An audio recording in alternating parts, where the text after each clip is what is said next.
Boa tarde, queridos ouvintes da Rádio Eu Sou, muita paz, muita luz, namastê. O Deus que habita em mim, saúda o Deus que habita em você. Sou muito grata a Deus, ao universo, por essa oportunidade bendita de estarmos juntos nessa tarde maravilhosa de quinta-feira. Nossa, que fantástico, é muito bom. Sabe, quando a gente acorda de manhã e a gente agradece por estarmos mais uma vez juntinhos, por estarmos mais um dia juntinhos, isso é simplesmente divino.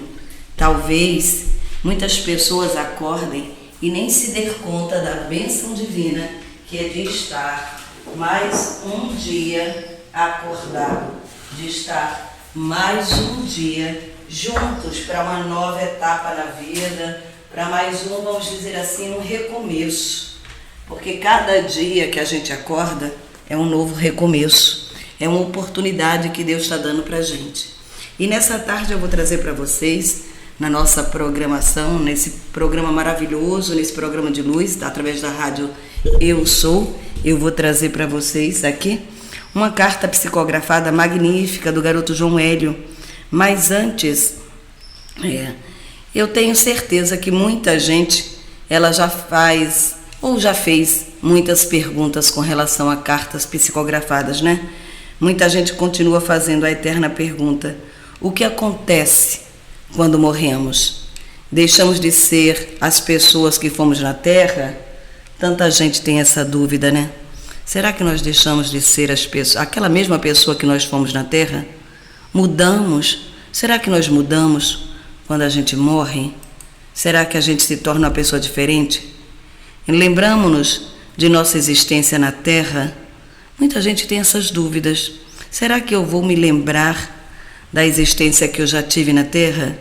Reconhecemos os nossos amigos? Sentimos vontade ou necessidade de voltar à Terra? Pois é, isso eu acredito que todo mundo tenha esses questionamentos em mente aí. E por conta disso eu escolhi as cartas psicografadas de personalidades totalmente diversas, na esperança que a mensagem por elas enviada possa nos despertar o sentimento da continuidade da vida e principalmente das leis universais, né? Para que a gente venha despertar. Por que aconteceu isso com essa pessoa? Porque geralmente quem vem enviar as mensagens psicografadas do outro lado do mundo, essas pessoas, elas têm grandes, vamos dizer assim, exemplos para nos dar aqui. E são esses exemplos que elas nos dão que faz a gente querer rever as nossas vidas, como estamos vivendo aqui. Então, esse é um dos motivos, eu acho até que é o motivo principal, é para que a gente possa despertar, né? E não acreditar que depois da morte acabou tudo. Não, no meu fim está o meu princípio. Essa é a verdade. No meu fim, no fim da minha carne, está o meu princípio, aonde tudo se inicia. E eu vou passar aí para vocês essa mensagem maravilhosa, a mensagem incrível, incrível, incrível mesmo do garoto João Hélio, que eu acredito que todos vocês têm conhecimento, né? Esse garoto João Hélio, ele morreu de forma trágica em 2007, foi assunto mundial, vítima da brutalidade de seres que esqueceram que existe leis, porque todo mundo sabe que existe leis, você pode até não se lembrar, mas dentro do seu ser existem leis de Deus, e não leis humanas, mas leis de Deus. E esse garoto, ele foi arrastado por 7 quilômetros pelas ruas do Rio de Janeiro, preso ao cinto de segurança. A mãe dele estava indo para uma casa espírita para levá-lo para a evangelização, ele e a irmã, e houve um assalto na estrada, as pessoas queriam levar o carro, e a mãe conseguiu tirar a menina e sair do carro, mas não conseguiu soltar o João Hélio do cinto de segurança, e ele ficou preso lá. Então, para todo mundo, Aquilo foi a maior injustiça do universo, a maior crueldade do universo. Foi, sim, uma grande crueldade. Mas o que está por trás de tudo isso para que um garotinho tão meigo, tão amoroso, possa ter tido um fim tão trágico, né? Tão trágico. E esses pais, o que é que esses pais tinham a ver? Se houve alguma coisa para que aquele menino passasse por aquilo? E os pais? Qual é a situação dos pais nessa situação? Então, essa mensagem do João Hélio, ela é um grande despertar. Ela é um grande despertar. E muitos de nós, muitas vezes, não aceitamos esses despertar. A gente não aceita. E por isso a gente se revolta, né? Então vamos lá para a carta fantástica do João Hélio para sua mãe. Ele mandou essa cartinha para a mãe. E vamos lá ouvir essa carta. Ele vai explicar quem era ele e por que ele teve esse fim tão trágico. E ele começa a carta dando uma grande explicação, mas uma tremenda explicação para a mãe querida. Então ele diz na carta, vamos lá. Nasci na Galileia no ano de 22 a.C. e desencarnei na Líbia. Gente, eu peço perdão aqui, porque às vezes existem algumas interferências que a gente não entende, né, no momento, mas vamos lá. Eu vou tentar fazer de novo a carta do João Hélio. Eu quero que vocês prestem muita atenção, mas muita atenção mesmo. Peço perdão, houve sim uma grande interferência aqui, mas que não vai acontecer agora. Vamos lá? O João Hélio diz para sua mãezinha na carta: nasci na Galileia.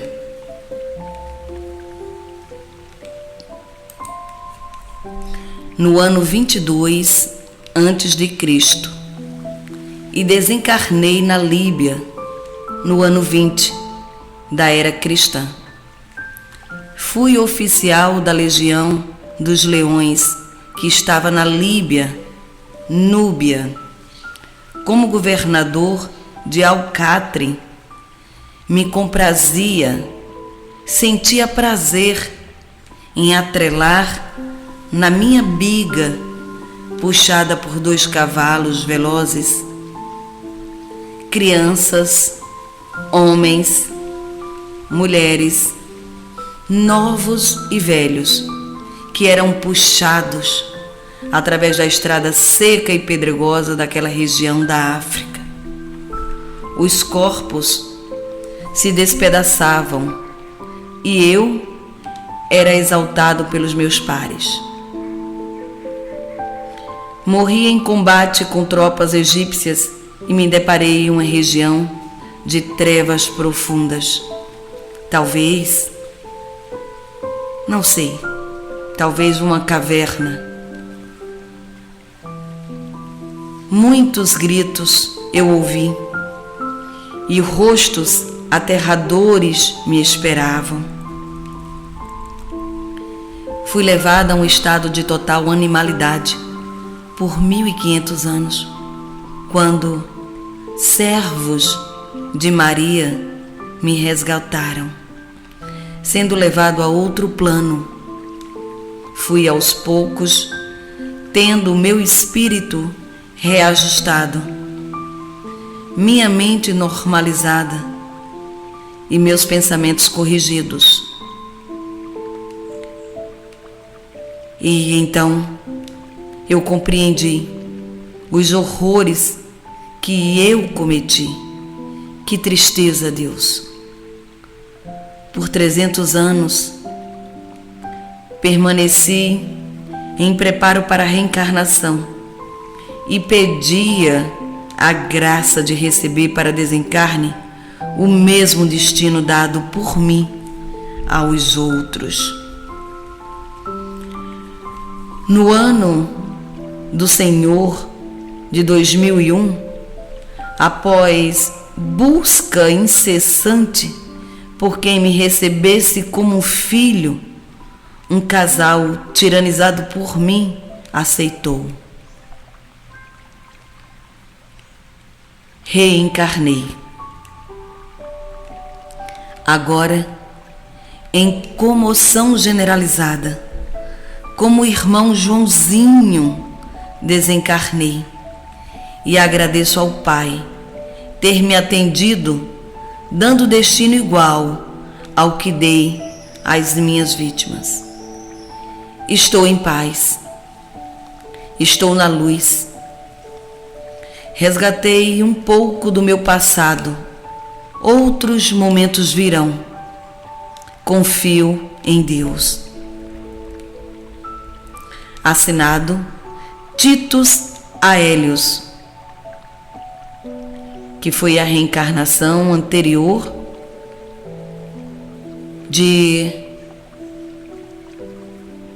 do garotinho João Hélio. Essa mensagem, ela foi dada no Centro Espírita Leon Diniz, no Rio de Janeiro, aonde os pais deles frequentavam. E a gente sempre lembra que nada é por acaso. Nada é por acaso. E às vezes a gente não entende. E eu vou retornar aqui algumas situações que parece muito complicada. Muito complicada.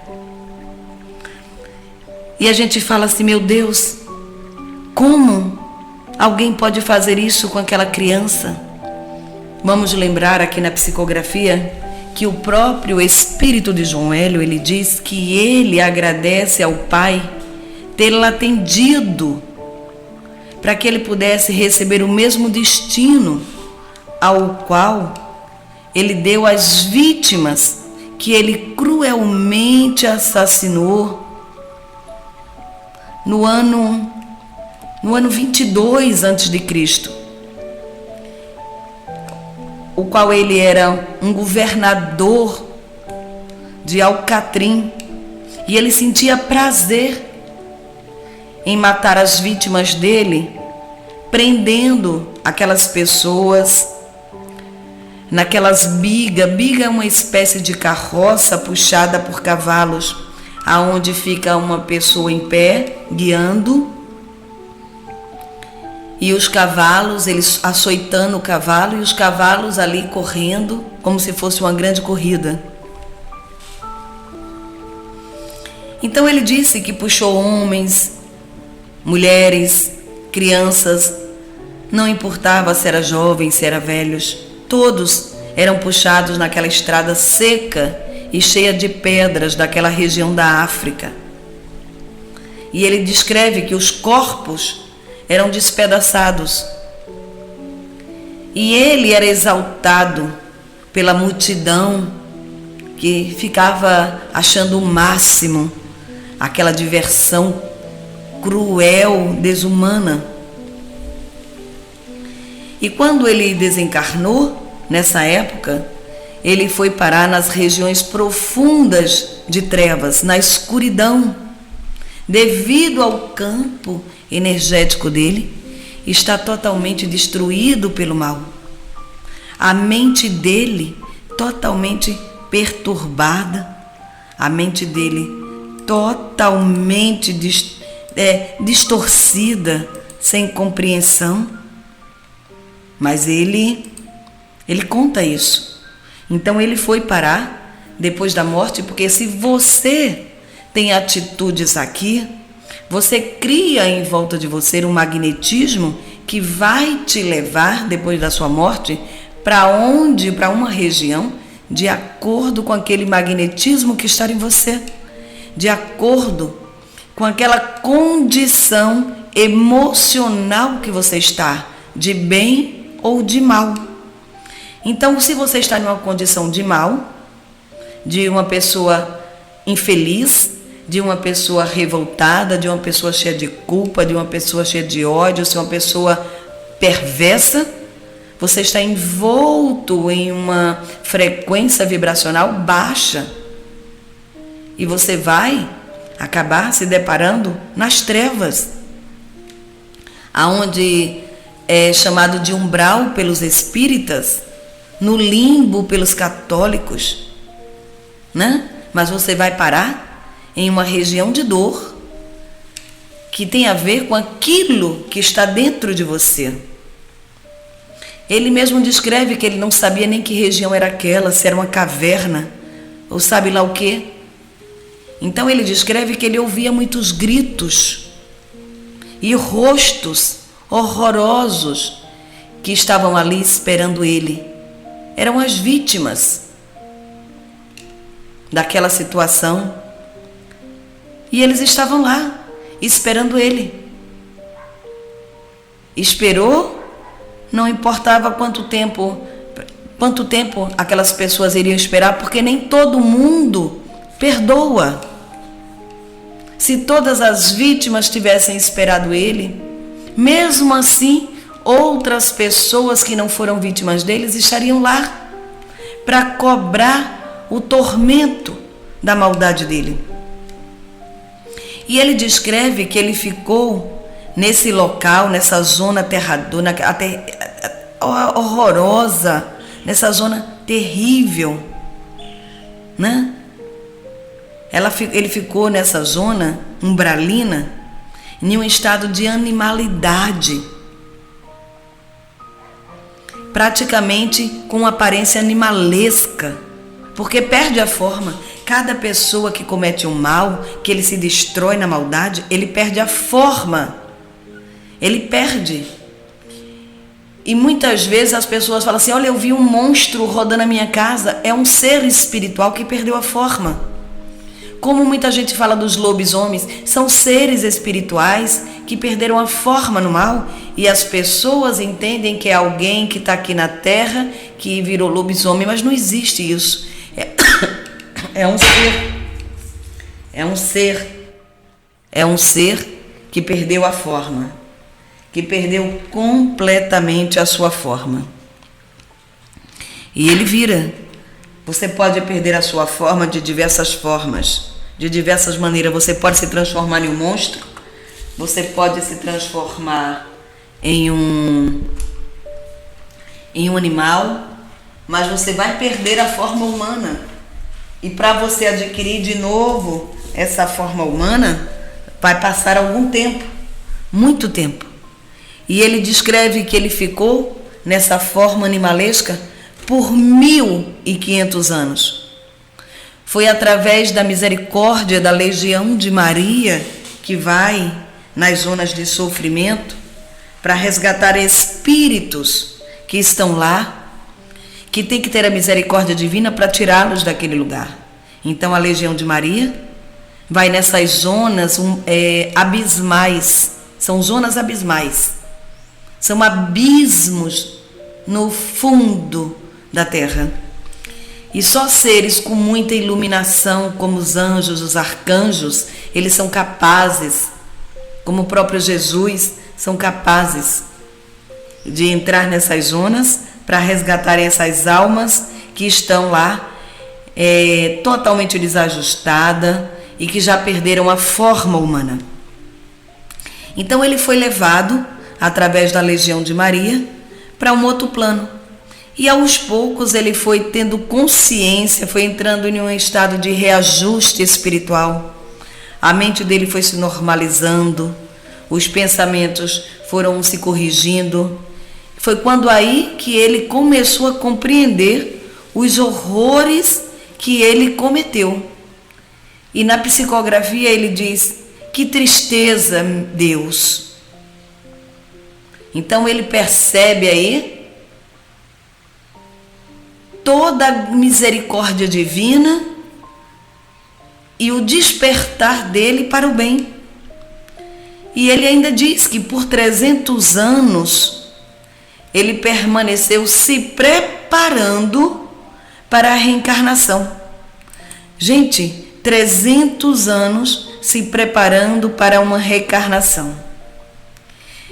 E ele foi pedir aqueles que podiam, que desse a ele a graça, para que ele pudesse desencarnar, depois de ter vivido 1.500 anos em forma animalesca, mais 300 se preparando para reencarnar. Quando ele adquiriu a consciência do que ele fez, ele pediu a misericórdia divina, que desse a ele a oportunidade dele passar, dele ter o destino que ele mesmo deu a outros irmãos.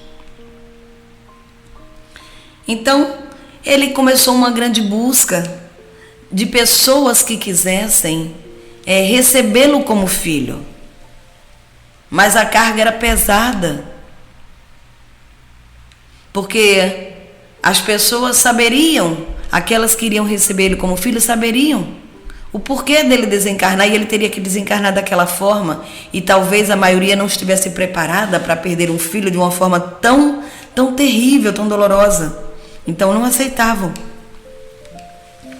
Mas ele encontrou, no meio daqueles que ele tiranizou, no meio daqueles que ele açoitou, que ele machucou, que ele tirou a vida, ele encontrou um casal.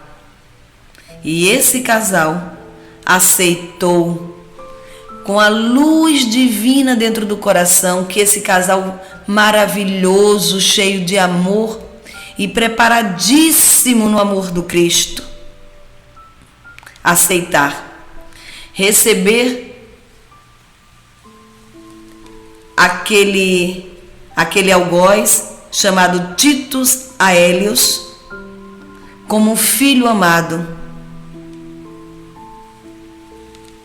Então ele nasceu e recebeu o nome de João Hélio. E o pedido foi atendido. E logo ele teve esse fim tão trágico. Mas ele escreveu essa psicografia para os pais para dizer: que fantástico que eu fui atendido, que maravilhoso, entendam, não sofram, eu estou bem agora, eu estou bem.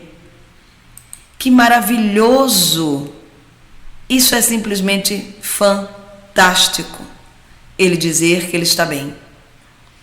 E consolar aqueles pais e tantos outros pais, porque quantas histórias se repetem, não é só a de João Hélio, não é só a de João Hélio. Quantas histórias são parecidas com essa de João Hélio? Quantas histórias? E a gente não entende, porque existem leis universais. Então vocês vão compreender agora mais um pouco dessa situação, porque é que a gente passa por isso. E a gente tem escutado muitas vezes falar na lei de causa e efeito e ação e reação. E qual é a diferença entre a lei de causa e efeito e a lei de ação e reação? Então vamos lá, né? Dentro da doutrina espírita isso é muito bem explicado, talvez pouco compreendido, mas muito bem explicado. Mas não só pela doutrina espírita. Tantas outras doutrinas espiritualistas que não são religiões, que o espiritualismo explica isso muito bem, né? Vamos lá. A lei mesmo é a de causa e efeito. Ela representa a lei. Causa e efeito representa a lei. Já ação e reação diz respeito ao nosso comportamento sobre essa lei de causa e efeito. Por exemplo, uma está ligada à outra. A diferença é que causa e efeito representa a lei da qual nós não podemos escapar. Esta lei é inerente, especificamente a nós humanos. Essa lei, ela se implica na pessoa que tem o livre-arbítrio, gente. Aquele que toma decisão e, consequentemente, vai assumir aquilo que faz. A lei de causa e efeito tem a ver com o nosso comportamento. O nosso comportamento diante dessa lei, ação e reação. Então, o nosso comportamento é o que chamamos de ação e reação. Então, ação e reação não é uma lei. Isso é o nosso comportamento, que representa simplesmente o nosso comportamento, o nosso movimento perante essa lei de causa e efeito. Então, toda vez que atuamos em relação ao nosso semelhante, nós provocamos uma ação sobre ele e automaticamente haverá uma reação. E essa reação nem sempre será da pessoa que nós afetamos. Por exemplo, você faz bem a alguém e essa pessoa sequer reconhece tal ação. Ou então não dá o valor, né? Você fez algo para a pessoa e a pessoa não está nem aí. A partir desse momento você pensa, eu fiz tanta coisa por essa pessoa e ela não esboça nenhuma gratidão. Meu Deus, quanta ingratidão, né? Então, não é verdade. Isso nunca vai ser verdade. Isso não é verdade, porque nem sempre a reação ela vem da mesma pessoa que você fez o bem. Muitas vezes ela vem por outras, ela vem pela vida, pelas coisas que acontecem conosco, porque a lei ela sempre vai ser colocada em prática, a gente entendendo, a gente acreditando ou não. Então nem sempre a reação vem da mesma pessoa, mas vem por outros, pela vida, pelas coisas que acontecem conosco.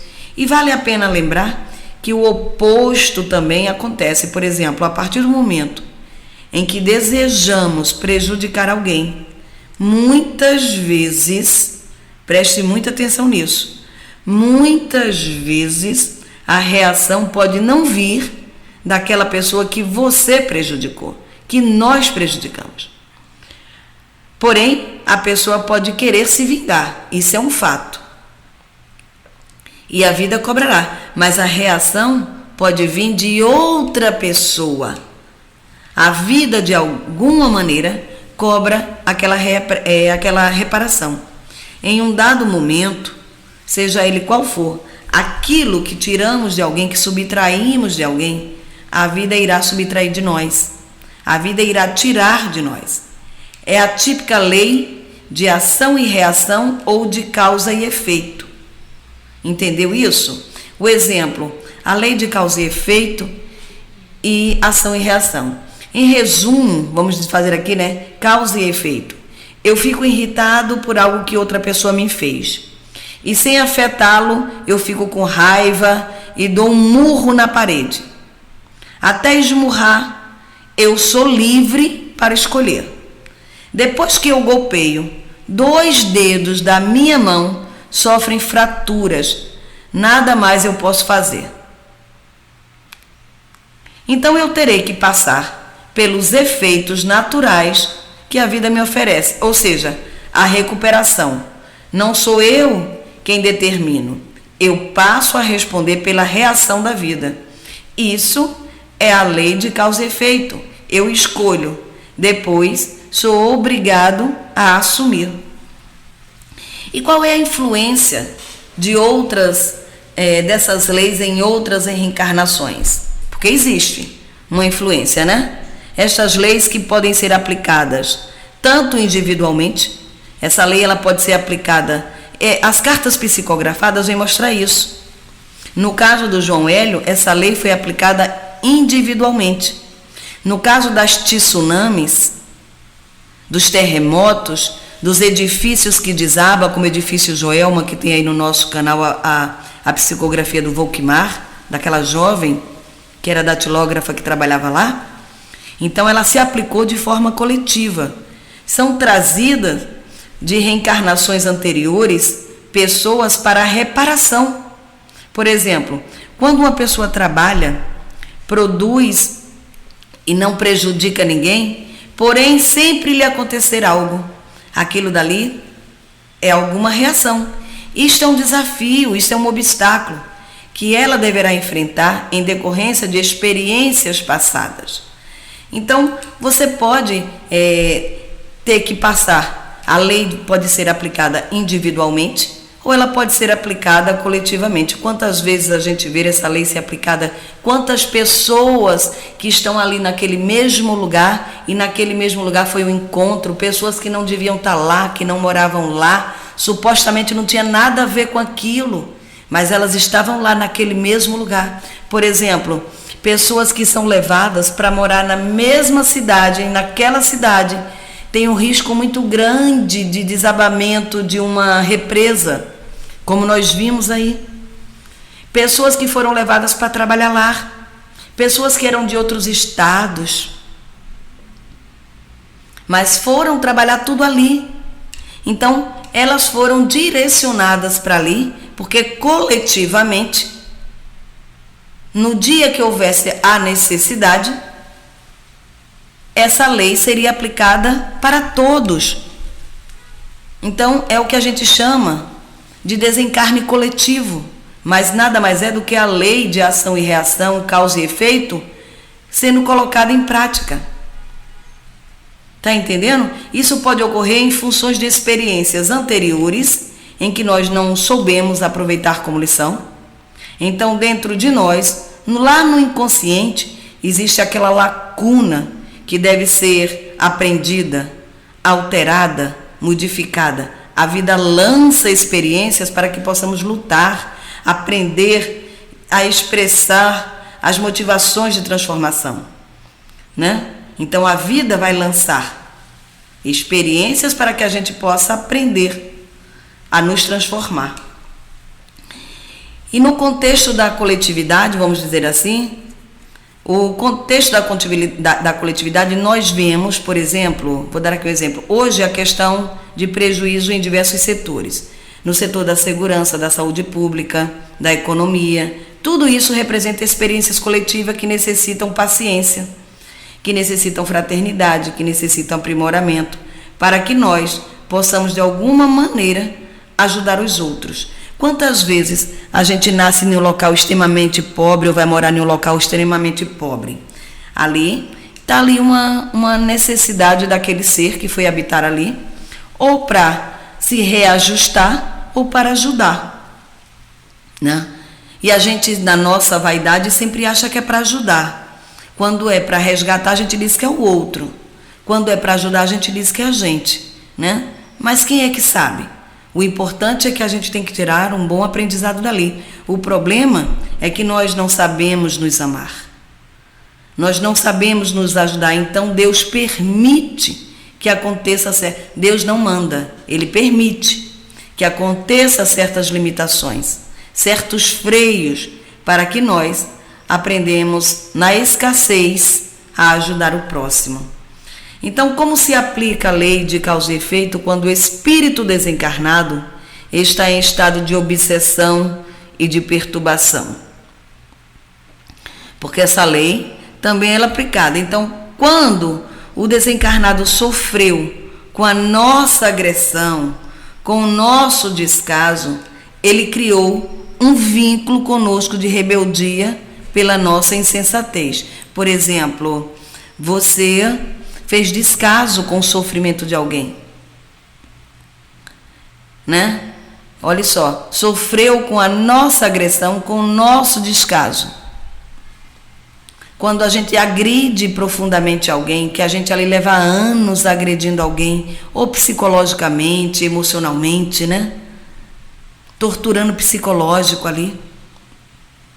Esse comportamento ele é impróprio. Então, nesse sentido, o espírito ele cria um vínculo conosco de raiva, de rebeldia pela nossa própria insensatez. O nosso comportamento impróprio vai estimular no outro um sentimento ruim. Então há sempre vínculos emocionais que favorecem um lado obsessivo. Nesse processo de obsessão, a lei de ação e efeito, ou de causa e efeito, ou de ação e reação, ela vai se impor, porque nós inicialmente provocamos uma causa ou uma reação. E esta ação pode ser uma negligência, pode ser uma agressão direta. Às vezes, são aquelas pessoas que nós poderíamos auxiliar, mas nós damos ou demos as costas. E elas, por serem imperfeitas, também não perdoam. E quando elas desencarnar, elas vão ali manter aquele clima de ódio com você e vai começar ali a te cobrar, a te assediar, né? Ela vai começar ali te perturbar. Então a causa vem de nós e o efeito vem dos outros. A causa fui eu mesma que fiz, mas o efeito vem de outros. Mas no momento em que eles provocam aquele efeito, então eles também vão gerar uma causa para si. E isso vira uma bola de neve. E como eu vou solucionar esse problema? Olha, primeiro que você não precisa ser o instrumento para o mal de ninguém. Porque a vida vai se encarregar disso, mesmo que não tenha um único ser humano para gerar aquele mal no outro. Você acha que precisaria, de fato, aqueles bandidos criminosos arrastar aquele garotinho pela estrada, pelas ruas, 7 quilômetros? Não precisaria. De alguma forma, ele ia desencarnar, ia resgatar aquilo que ele mesmo veio e pediu. Não precisaria da mão humana. O problema é que nós, muitas vezes, somos desejosos de revidar o mal com o mal, de criar uma raiva do universo, como se todo mundo tivesse culpa porque eu não tenho dinheiro, porque eu não tenho um bom relacionamento, porque eu não tenho um bom carro, porque eu não tenho uma casa, porque eu não tenho roupa, porque eu não tenho calçado, porque eu não tenho comida e fulano tem, e você se acha justiçado da vida, e aí começa a se vingar em A, em B, em C, né? Então, qual é o meio de solucionar tudo isso? Através do perdão. Perdoar significa deixar a pessoa livre para seguir o seu caminho. Desejar o melhor para ela. Olha, segue em paz. Você me fez mal? Tá bom, esqueça, tá tudo bem. Segue em paz. Você não precisa andar com a pessoa, você não precisa estar beijando a pessoa, abraçando a pessoa, conviver com a pessoa. Mas você pode e deveria deixar que a outra seguisse a vida dela, sem você interferir, sem você ficar pelas costas falando mal dela, sem você ficar procurando aliado para mostrar os pontos frágeis dessa pessoa e detonar com ela. Então, o perdão é deixar a outra pessoa seguir o caminho dela, o melhor para ela. O perdão representa a quebra, a ruptura, né, dessa lei de causa e efeito. Né? Então, o perdão ele representa a quebra do mal. Perdoar é uma atitude de grande e extrema sabedoria. A lei de causa e efeito é sempre uma contabilidade para com Deus. Mas você precisa compreender a necessidade de você perdoar. E muitas vezes nós agimos de forma impensada. Por exemplo, eu sinto uma tristeza muito profunda e ali alguém me fez mal. Eu mesma não tenho o sangue de barata para ir lá e fazer o que ela merece. Não é assim que a gente fala? Eu não tenho sangue de barata para fazer o que ela merece. Mas ela merece pagar por aquilo. E quando você fala isso, você está gerando uma ação maléfica para você que vai chegar cedo ou tarde. Você está atraindo para a sua vida, você está criando uma realidade de dor para você, que pode ser a curto prazo, que pode vir imediatamente, pode demorar um pouquinho, pode demorar até muito, pode demorar até uma reencarnação inteira, mas vai chegar. Então é isso que a gente precisa compreender nas cartas psicografadas. Esses espíritos vêm nos despertar que não existe injustiça e que o erro que eles cometeram aqui não era necessário. E por eles terem cometido esse erro, eles vêm nos mostrar, olha, não faz a mesma coisa que eu fiz, sabe? Eu estou te dizendo isso, eu já estou aqui do outro lado da vida. É horrível o que eu estou passando. Você não tem ideia de como é doloroso o que eu estou sofrendo. Entende isso? Então, preste atenção nisso. Essa é a mensagem dessas cartas psicografadas. No caso, a Dercy Gonçalves, quando ela disse aonde ela foi parar em um prostíbulo, ela nem era má, nem era uma prostituta, mas para adquirir a fama, para adquirir os aplausos, ela criou um personagem horroroso. E teve a consequência dela ter criado esse personagem. Teve uma reação horrorosa.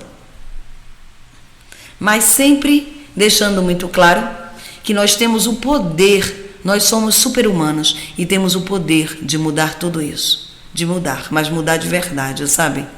Mudar. Você não precisa passar por nada disso.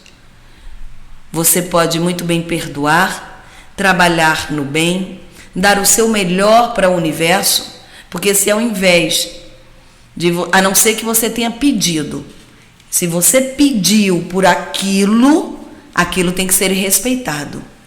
Mas se você não pediu, mas Thelma, tem pessoas que não pedem e passa por isso? Tem.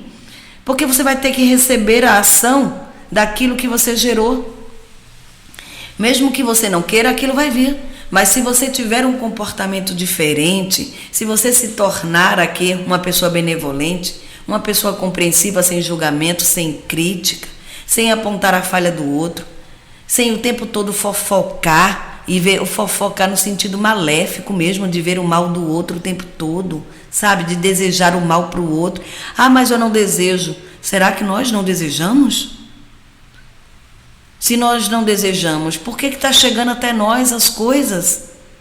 Isso é uma reflexão. Se está chegando, tem alguma coisa de errado. Existe aí alguma falha. Está entendendo? Existe aí alguma falha. Que falha é essa? Sei lá. Só sei que essa falha existe. E nós temos que corrigi-la.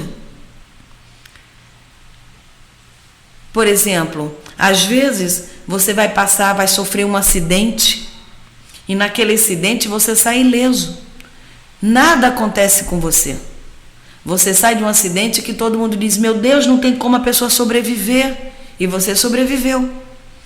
Às vezes você pode ter quebrado uma perna, um braço, uma bacia, mas você está vivo. Então, olhe quanta coisa bacana pode acontecer quando você resolve, através do amor, modificar. Quando você começa a tomar consciência de que as suas ações o tempo todo, elas têm que ser mudadas. Gente, olha, você observa muito, sabe? Eu estou dizendo isso para mim, estou dizendo isso para você. Às vezes você para e fala bem assim, meu Deus do céu, lá estou eu fazendo a mesma besteira de novo hoje. Então para. Cada vez que você for fazer alguma coisa, até mesmo pensar alguma coisa, observa o pensamento, observa que sentimento está brotando de você. Porque esse sentimento vai gerar uma reação que pode não ser bacana. O seu sentimento é bacana? Não é? Então a reação vai ser igual. Então vamos prestar atenção nisso, meu amor.